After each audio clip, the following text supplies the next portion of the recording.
시청자 여러분 안녕하십니까? BOA 모닝뉴스 시작합니다.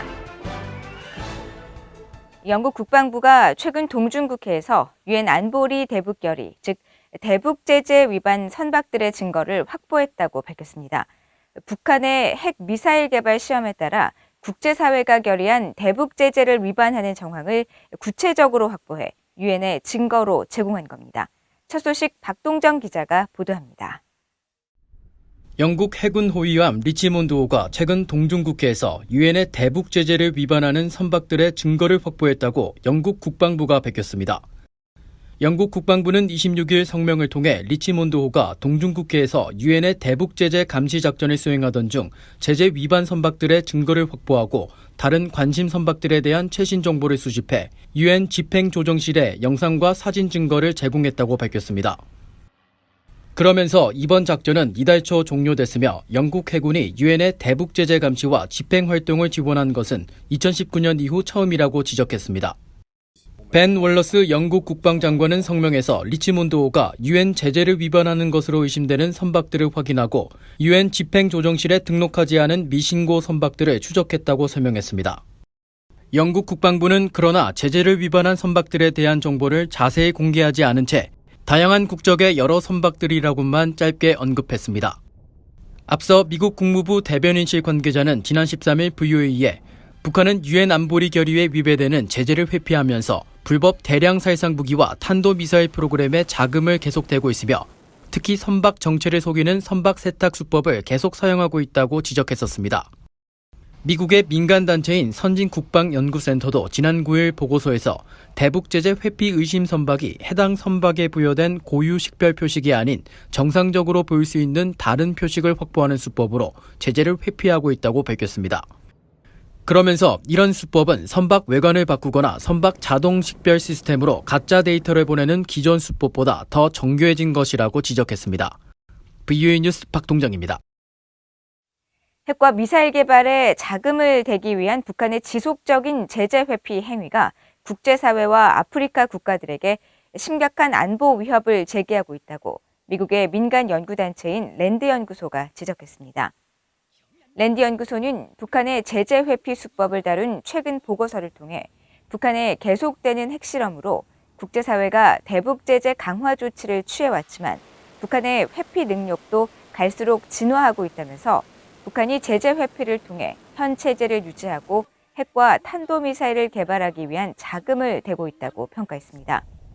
그러면서 북한이 달러 수입 창출을 위한 행위와 이를 통한 필수 원자재와 이중기술 구매 행위, 은밀한 물품 소송 행위, 또 자금과 귀금 속의 국제 이동 추진 행위 등 4가지 주요 제재 회피 행각을 벌여왔다고 지적했습니다. 보고서는 특히 북한의 무기 관련 제재 회피 행위가 국제 안보와 아프리카 안보에 치명적인 위협을 제기하고 있다면서 현재 북한은 38개 아프리카 국가에서 제재 회피 활동을 하고 있으며 이들과 무기 거래를 통해 제재 회피를 하면서 아프리카 국내 정세를 불안정하게 만드는 부정적인 역할을 해왔다고 분석했습니다. 김정은 북한 국무위원장의 여동생인 김여정 노동당 부부장이 연이틀 담화를 통해 종전선언과 남북 정상회담 논의 가능성 등의 유화적인 메시지를 낸 데 대해 한국의 전문가들은 북한이 대미 협상을 염두에 두고 국면 전환에 나선 것으로 분석했습니다. 또 문재인 대통령의 임기 말 상황에서 종전선언 성사 여부가 자신들에게 불리할 것이 없다는 계산을 맞췄을 것이라는 지적도 나왔습니다. 조상진 기자가 보도합니다. 통일연구원의 홍민 북한연구실장은 북한의 유화 메시지가 궁극적으로 대미 협상을 염두에 둔 조치라고 평가했습니다. 북한의 적극적인 문재인 정부의 임기가 얼마 남지 않은 상황에서 북한 문제가 미국의 관심권에서 더 멀어질 것으로 보고 국면 전환에 나섰다는 분석입니다. 만약에 현 정부 말기에 아무런 그 모멘텀이 만들어지지 않는다면은 미국의 북한에 대한 관심도나 정책적 유연성도 상당 부분 그냥 시간을 소모하는 방식으로 그냥 갈 가능성이 높고 한국의 차기 정부가 이런 상태에서 만약에 등장한다면 또 문재인 정부만큼의 적극적인 대북 정책을 펼칠 수 있을까? 이거는 상당히 또 미지수거든요. 박원곤 이화여대 북한학과 교수는 북한이 문 대통령의 조건 없는 종전선언 제안이 자신들에게는 불리할 것이 없다는 손익계산을 이미 마쳤을 것으로 분석했습니다. 북한은 아무것도 안 하는 상황에서 종전선언이 되면 이거는 북한에게 부과되는 제재 해제에 대한 명분과 그것을 요구할 만한 환경이 되는 거죠. 또 하나 주한미군과 한미동맹의 존재에 대한 문제 제기를 할 수 있는 거죠. 그리고 만약에 종전선언이 안 되더라도 손해볼 게 전혀 없는 게 종전선언이 안 되면 미국 때문에 안 되겠죠. 지금 남한과 북한, 중국은 다 환영하는 입장이잖아요. 근데 미국에서 안 되면은 그 다음에 북한의 모든 행동이 또 정당화 명분을 갖지 않습니까? 통일연구원 조한범 선임연구위원은 북한 당국이 한국과의 대화 의지를 보다 명확히 내보인 것으로 평가하면서 한국 측에 대화 재개를 위한 명분과 상황 관리를 요구한 것으로 진단했습니다. 상황 관리를 해달라는 요구인 것 같고요. 큰 틀에서 종전선언, 남북정상회담, 개성내락사무소, 그다음에 종전선언은 결국은 비핵화 협상과 관계가 되는 거거든요. 앞서 김여정 북한 노동당 부부장은 25일 밤 대외관영 조선중앙통신을 통한 담화에서 종전선언과 남북 공동연락사무소 재설치, 남북 정상회담 등 관계 개선의 여러 문제가 건설적인 논의를 거쳐 이른 시일 내에 해결될 수 있다고 생각한다고 밝혔습니다. 김 부부장은 그러나 공정성과 서로에 대한 존중이 유지될 때만 남북 간 원활한 소통이 이뤄질 수 있을 것이라고 말하고 미국과 한국이 자신들의 군비 증강은 대북 억제력 확보로 미화하면서 북한의 자위권 차원의 행동을 도발로 매도하는 이중 기준과 적대시 정책, 적대적 언동 등이 없어야 한다고 주장했습니다. VOA 뉴스 조상진입니다. 국제원자력기구 IAEA가 북한의 계속되는 핵활동을 지적하며 북한의 비핵화 이행을 촉구하고 국제사회의 외교적 노력을 지지하는 결의안을 채택했습니다. 미국은 비핵화 목표를 위해 외교에 관여할 준비가 돼 있다는 기존 입장을 거듭 밝혔습니다. 박형주 기자가 보도합니다. 국제원자력기구 IAEA는 제65차 총회 마지막 날인 24일 북한의 지속적인 핵활동을 규탄하며 완전한 핵무기 폐기를 촉구하는 결의안을 상정해 만장일치로 채택했습니다. اسمحوا لي الآن أن أفترض أن المؤتمر العام يود اعتماد مشروع القرار الوارد في الوثيقة GC65/L11 이번 결의안은 먼저 북한의 최근 핵활동을 지적한 IAEA 보고 내용과 라파엘 그로시 사무총장의 평가를 반영했습니다.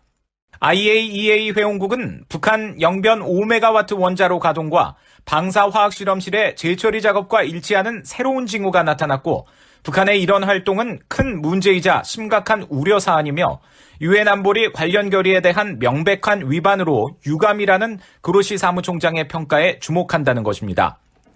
결의안은 또 북한이 모든 핵무기와 기존 핵 프로그램을 완전하고 검증 가능하며 되돌릴 수 없는 즉 CVID 방식으로 포기해야 할 필요성을 강조하고 북한의 유엔 안보리 결의의 의무에 따라 모든 관련 활동을 즉각 중단하고 추가 핵실험을 삼갈 것을 촉구했습니다. 특히 모든 관련 활동과 함께 우라늄 농축 재처리 활동 등 핵분열 물질 생산을 위해 핵시설을 보수하고 확장하려는 어떤 시도도 중단할 것을 북한에 요구했습니다. 이어 북한의 핵무기 보유에 대한 국제사회의 확고한 반대를 재확인하는 한편 핵확산 금지 조약 NPT에 의거해 북한은 핵무기 보유국 지위를 얻을 수 없다는 점도 명시했습니다. 결의안은 또 핵무기 없는 한반도가 영내와 세계 평화와 안보에 긍정적으로 기여할 것이라며 한반도에서 긴장을 줄이고 항구적 평화와 번영을 이루기 위해 신뢰 구축 조치를 비롯해 미국과 북한, 한국과 북한의 대화 등 국제사회의 평화적이고 외교적인 노력을 지지하고 독려한다고 밝혔습니다. 결의안 채택 이후 미국 대표는 환영의 뜻을 밝히고 북한의 유엔 안보리 대북결의 이행과 모든 회원국들의 대북결의 이행을 촉구하면서 비핵화를 위한 북한과의 외교에 준비되어 있다는 바이든 행정부의 입장을 다시 확인했습니다. We join other member states in calling on the DPRK to implement its commitments to work toward the complete denuclearization of the Korean Peninsula, and we stand ready to engage in the necessary diplomacy to achieve this important outcome. 한국 대표는 결의안이 외교와 대화를 통해 북한 핵 문제를 시급히 해결해야 한다는 한국의 신념을 반영한다고 평가하면서 최근 문재인 대통령이 제안한 종전선언의 필요성을 거듭 강조했습니다. 또 일본 대표는 북한의 모든 대량 살상 무기와 모든 사거리의 탄도미사일에 완전하고 검증 가능하며 되돌릴 수 없는 폐기를 향한 구체적 행동의 진전이 중요하다고 강조했습니다. 이번 결의안 초안 작성을 주도한 캐나다는 북한의 최근 핵 활동에 대한 IAEA 사무총장의 우려와 유감을 상기하며 회원국들이 이에 대해 북한에 강력하고 일치된 메시지를 발신하는 것이 중요하다고 강조했습니다. VOA 뉴스 박형주입니다. 미국과 일본, 호주, 인도 등으로 구성된 4자협의체 쿼드가 첫 대면 정상회의를 갖고 북한의 완전한 비핵화와 일본인 납북자 문제 해결을 강력히 촉구했습니다. 조 바이든 미국 대통령과 스가 요시히데 일본 총리, 스콧 모리슨 호주 총리, 나렌드라 모디 인도 총리는 24일 백악관에서 첫 대면 정상회의를 개최한 뒤 공동성명을 통해 우리는 유엔 안보리 결의에 따라 북한의 완전한 비핵화에 대한 약속을 재확인하고 일본인 납북자 문제의 즉각적 해결의 필요성을 확인한다고 밝혔습니다. 이어 북한의 유엔의 의무를 준수하고 도발을 삼갈 것을 촉구하며 북한이 실질적인 대화에 관여할 것을 요구했습니다. 쿼드 정상들은 또 인도태평양 지역의 민주적 회복력을 구축하기 위한 노력을 강조하면서 포용적이고 개방적이며 보편적인 규칙과 규범에 의한 영내 관리를 보장하면서 여러 도전 과제에 대응할 것이라고 강조했습니다. 세계 민간단체들이 연대한 시민단체 북한 자유연합이 탈북 난민 구출의 날을 맞아 미국 워싱턴 주재 중국 대사관 앞에서 집회를 열고 중국 당국의 탈북민 강제 북송 즉각 중단을 촉구했습니다. 북한 자유연합은 24일 탈북 난민 구출의 날을 맞아 워싱턴 주재 중국 대사관 앞에서 촛불 집회를 개최하고 중국 대사관에 전달한 공개 서한을 통해 탈북민들이 북한 정권의 모진 고문을 받고 있으며 공개 처형을 당하는 등 인권을 보호받지 못하고 있다면서 중국 당국이 강제 북송할 경우 탈북민들은 모두 처벌받게 될 것이라고 밝혔습니다. 수전 숄티 북한 자유연합 대표는 이 자리에서 탈북 난민들은 한국 헌법에 따라 한국 시민권을 가질 수 있기 때문에 중국이 이들에게 안전 통로를 제공하지 않을 이유가 없다면서 한국 정부가 적극 나서야 한다고 강조했습니다. 북한 자유연합은 중국이 1982년 유엔 난민협약에 서명한 9월 24일을 탈북 난민 구출의 날로 정하고 2011년부터 전 세계 중국 외교공관 앞에서 탈북민 강제 북송 반대 집회를 11년째 이어오고 있으며 한국과 미국 등 전 세계 50개 이상 주요 도시에 있는 중국 대사관에 탈북 난민의 강제 송환 중단을 촉구하는 청원서를 제출해왔습니다. 이상으로 BOA 모닝뉴스를 모두 마칩니다. 시청해주신 여러분 고맙습니다.